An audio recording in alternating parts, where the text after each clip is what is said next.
Salut! Aujourd'hui, nous allons comparer les appareils photo du Honor 600 et du Honor 600 Pro. J'ai pris des photos avec les deux téléphones dans les mêmes conditions, en capturant les mêmes scènes. Architecture, grand angle, zoom, portrait, macro.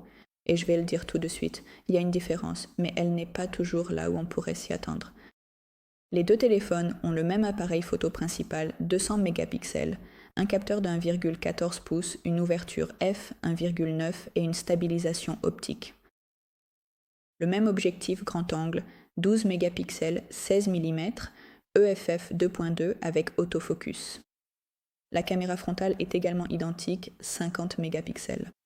Et voici un point important, aucun des deux n'a d'autofocus sur la caméra frontale. C'est clairement un inconvénient pour les deux. La principale différence est la suivante.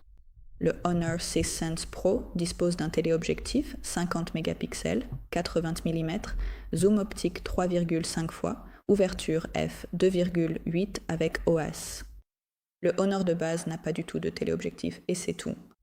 C'est la seule différence fondamentale au niveau du matériel photo. La deuxième différence concerne le processeur. Le Honor 600 fonctionne avec le Snapdragon 7 de 4e génération, tandis que le Honor 600 Pro utilise le Snapdragon 8 Elite. Cela influence la vitesse de traitement des photos et la qualité de la photographie computationnelle, surtout la nuit. Passons maintenant aux photos elles-mêmes, puisque nous avons déjà abordé les caractéristiques techniques. Ici, nous regardons des clichés d'architecture et de paysage. Et pour être honnête, la différence est vraiment minime. Les deux téléphones utilisent le même matériel et cela se voit. Le traitement est juste un peu différent. La version Pro donne une image plus chaude. Honor, d'habitude, à mon avis, produit une image plus neutre. À gauche, c'est la version classique, à droite, c'est la version Pro. L'image globale paraît beaucoup plus chaude et accueillante. Le ciel affiche un bleu plus saturé et les détails des bâtiments semblent également assez différents. Elles sont magnifiques même sans retouche, et c'est vrai pour les deux photos dans l'ensemble. Y a-t-il autre chose ?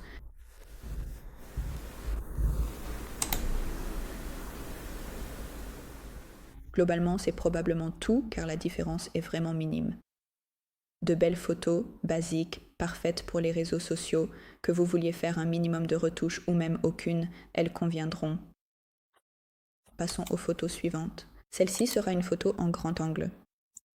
Et ici, dans l'ensemble, l'angle me semble identique.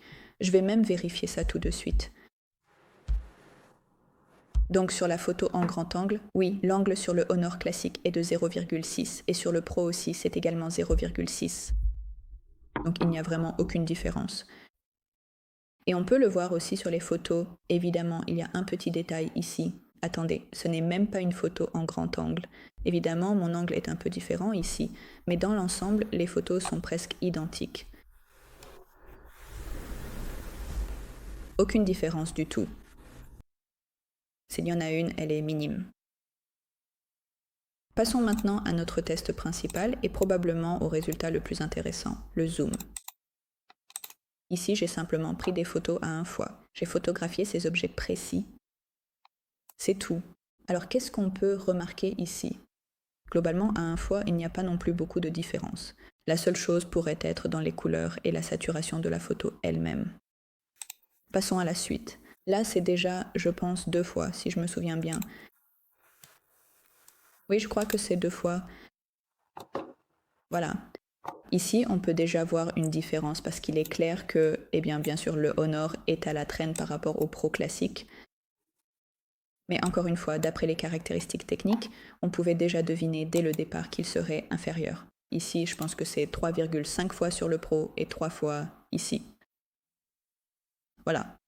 Donc ici, c'est juste, honnêtement, c'est le jour et la nuit.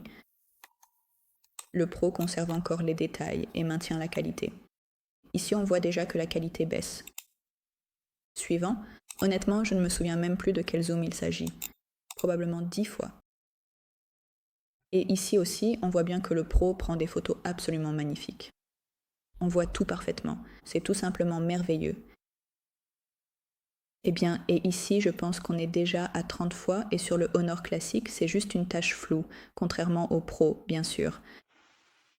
Le Pro a un téléobjectif avec IPA 6,5 UIS et c'est une note de stabilisation équivalente à celle des appareils hybrides d'entrée de gamme.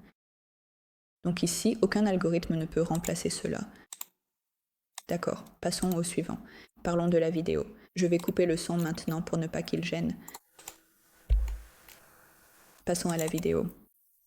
J'ai filmé les deux vidéos à 60 images par seconde en qualité 1080.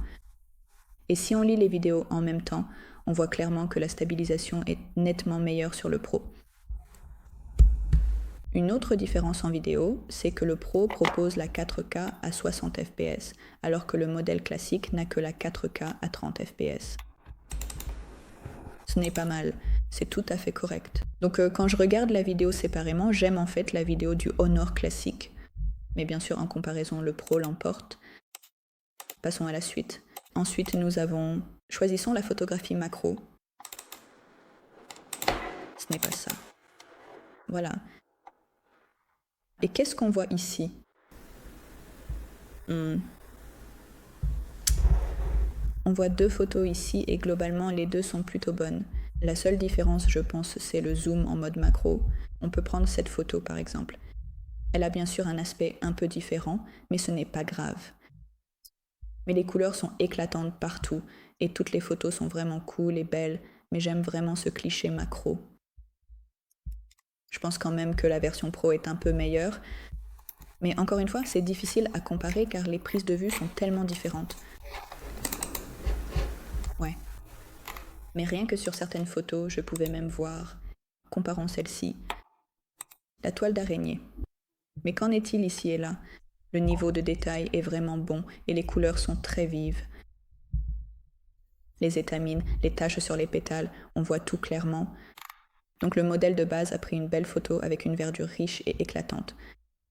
Ouais, le Pro a aussi fait du très bon travail. Donc en fait, tout est plutôt bon. Donc pour la nourriture, la nature et les petits détails, le Pro pourrait être meilleur. Mais encore une fois, comme vous pouvez le voir, ici la photo paraît plus naturelle, tandis qu'ici elle est devenue trop sombre. L'Honor classique. D'accord, passons à la suivante. C'est un portrait et ça va être avec la caméra frontale, malheureusement ou heureusement. Attends, je l'ai perdu.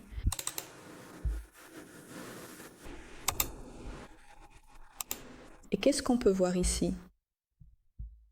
J'ai pris la photo à contre-jour, face au soleil, donc la lumière était difficile. L'Honor de base a un peu assombri mon visage, juste légèrement. C'est presque imperceptible, mais c'est quand même là. La version Pro a un peu mieux équilibré mon visage. Encore une fois, c'est presque imperceptible, mais c'est là. L'arrière-plan n'est pas surexposé, et le teint de peau, aussi bien sur l'Honor classique que sur le Pro, est globalement correct, mais le Pro est probablement plus naturel, parce qu'ici je trouve que ça paraît un peu pâle, vraiment très pâle. Voilà. Le bokeh dans l'ensemble, ici on voit un effet un peu plus agressif ici et plus doux sur le Pro. Mais globalement, la différence n'est pas énorme, pour être honnête.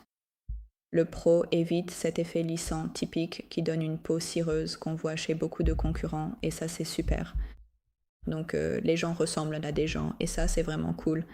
Les deux téléphones offrent un résultat globalement acceptable dans de bonnes conditions. Au fait, voici un point important. La caméra frontale n'a pas d'autofocus. Mais globalement, ce n'est pas non plus quelque chose que l'on retrouve partout. Alors, quoi d'autre? Aussi, je pense que j'ai pris quelques photos, ou essayé de prendre des photos, d'un tramway en mouvement, et dans l'ensemble, toutes les photos étaient réussies. Magnifiques. Le tramway est net. Voilà. Donc si on résume, on peut dire que le Honor 600 est un bon appareil photo pour son prix, avec des couleurs agréables et un angle légèrement plus large. Et même ça, c'est probablement juste le résultat de la photo. En d'autres termes, les photos sont prêtes à être publiées et la caméra principale se défend aussi bien que, disons, le Galaxy A57 ou le Pixel 10A. Donc, si vous ne zoomez pas au-delà de 2 fois et que vous prenez des photos dans de bonnes conditions, les clichés de base ne vous décevront pas du tout. Ils seront excellents car tout est magnifique sous la lumière du soleil. Dans l'ensemble, le Honor 600 Pro offre une meilleure plage dynamique, vous voyez? Ou plutôt, il gère mieux la lumière et il s'en sort mieux pour les zooms macro et les portraits. Bien sûr, il a un avantage, une lentille optique. Donc globalement, si le zoom n'est pas important pour vous, payer plus pour la version Pro n'est pas justifié. Il y a une différence au niveau de l'appareil photo principal grand angle, mais elle n'est pas significative. Et le zoom est probablement la seule chose qui ne peut pas être compensée par un logiciel. Donc soit vous avez un zoom optique, soit vous n'en avez pas. Et en gros, c'est pour ça que vous payez la différence de prix. C'est tout pour le moment. Merci de nous avoir regardés. Merci de liker et de vous abonner à notre chaîne.